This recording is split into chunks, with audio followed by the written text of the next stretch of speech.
Well, here we are on this New Year's Eve day, ringing out the year with church bells. A funeral in one of the saddest stories of the year. A Louisville police detective killed on Christmas Eve in a traffic stop, rear-ended by a city MSD truck in a horrible crash. Detective Deidre Mengadote taken before she could give her 9-year-old son his gifts for Christmas. Wave 3 News reporter Myra Ansari live at Southeast Christian Church, where Detective Mengadote's funeral is about to get underway.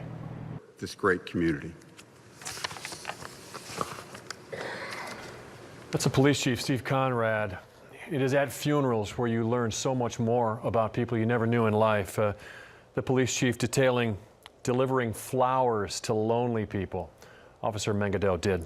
Said it was not unusual for her to continue her contact with victims.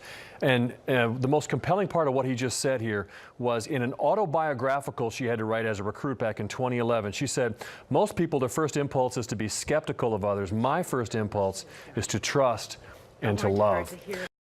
From the official Kentucky Derby station, Wave 3 News, sunrise at the Downs, right now.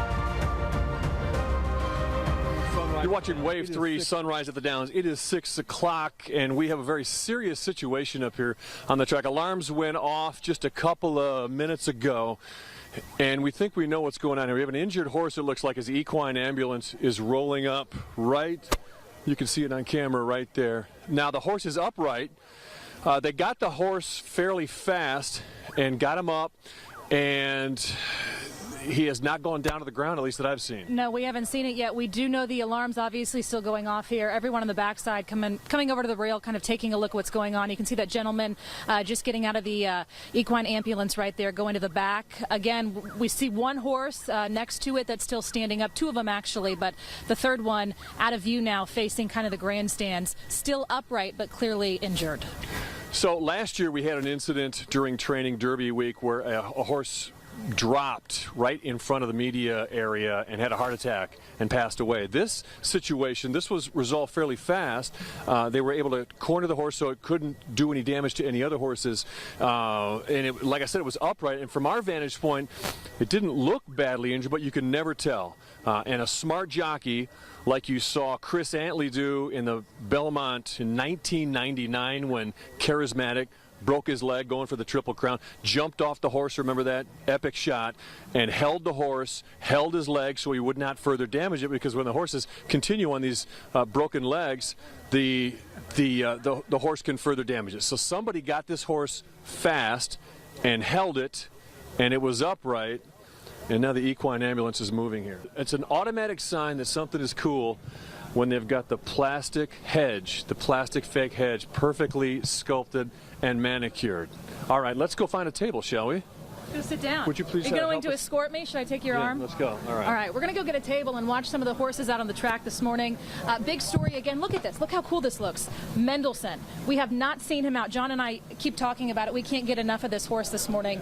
Should be out around 7:45. First time folks will get a look to see him on the track, and John may be changing his pick, he said this morning. Yeah, and a lot of people are starting to freak out here on the backside with all this talk about rain and it moving later and later into the day, Oaks, and how will that affect Derby? People are asking me, may they have to take some of the turf races off on Derby Day?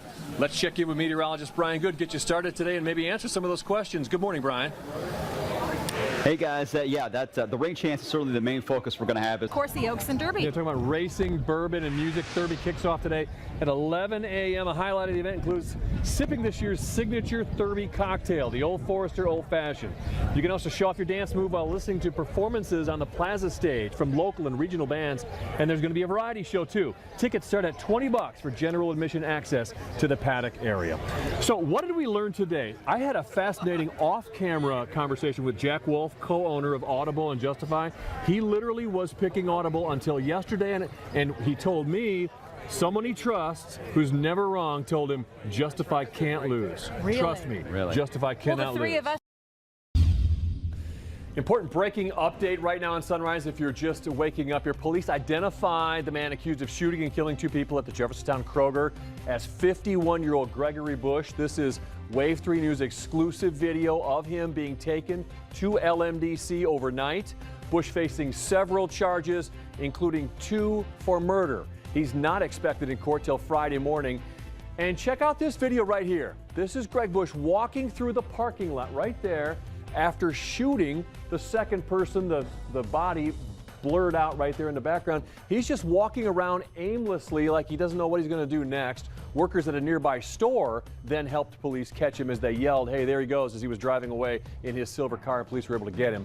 We're going to have much more on the big story of the day and the week coming up next at 6. Getting ready to start CPR on this lady, and I looked at her and I was like, "Look, fella, she's gone. I mean, there's nothing I can do." He said what? Whites don't kill whites. Witnesses suggesting a race-prompted attack as 2 people shot dead at a busy grocery store in Jeffersontown. Right now on Sunrise, our team coverage of the Kroger shooting continues with brand new video and information on the man taken in for the attack. The big breaking update of the morning so far: the man accused of shooting and killing 2 people at the Jeffersontown Kroger store yesterday has been identified. This is 51-year-old Gregory Bush. Yeah, take a look at this video here this morning. It's brand new this morning, exclusive here to Wave 3 News. Just in from a few hours ago, showing Bush being escorted by police officers from the Jeffersontown Police Department to LMDC. We are told police officers there interviewed Bush for hours, lasting well after midnight. So he was booked into LMDC overnight. He now faces several charges, including 2 for murder, 8 charges of first-degree wanton endangerment. A father in the parking lot confronted Bush after the second shooting, and here's what he told his son. It could be a possible motive. He didn't realize it was him till he'd already seen the gun by his side. He said, "Don't shoot me, I won't shoot you." He's like, "Whites don't kill whites." He said what? Whites don't kill whites. Now, we do know Bush is expected to be in court on Friday morning, and we could learn more then. Shortly after the shooting, police moved in quickly and arrested Bush within minutes. That's partly because some people in nearby stores were watching him, and they alerted police to where he was going. He was getting away. We want to get right to Wave 3 News reporter Felicia Ashley here this morning. She is live at the Kroger in J-Town where this happened.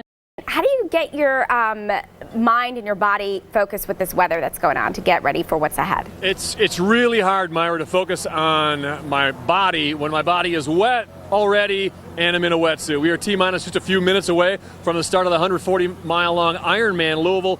Rain coming down. Check it out. We're at the swim start down here by the old Tumbleweed.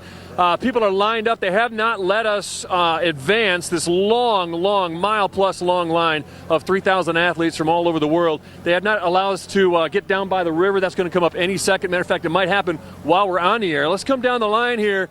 Just met a guy from Grand Rapids, Michigan, Jeff Ludema. How you doing, Jeff? Good, a little cold, but I'm ready to rock. All right. I'm ready to party. So this is your first one? First full. Yep. First full distance. So, your training regimen. What are your fears right now as you stand here in line? What are you concerned about? Kind of concerned just about the bike.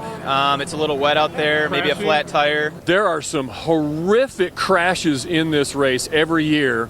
Because when you think about it, 2,800 people on a bike at once. Sometimes they're 4 wide. All it takes is one person in a big pack to veer, throw somebody else off, and they crash. Now you add the wet pavement. Check it out.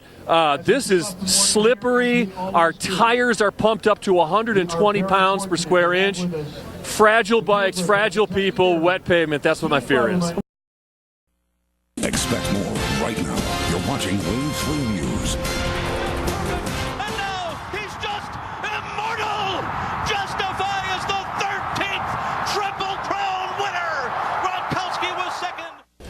Thoroughly bred to win every time. For the first time in history, a horse that didn't even start racing till he was 3 wins the 3 races that matter most around here. Start spreading the news. 3 years after the 37-year drought was ended, we have another Triple Crown winner. Well, good evening to you. I'm John Boel in for Natalia Martinez tonight. We'll break down exactly what went right for Justify and what went wrong for the others in the Belmont Stakes in a moment. But first, we want to take you out to the place where this Triple Crown bid started.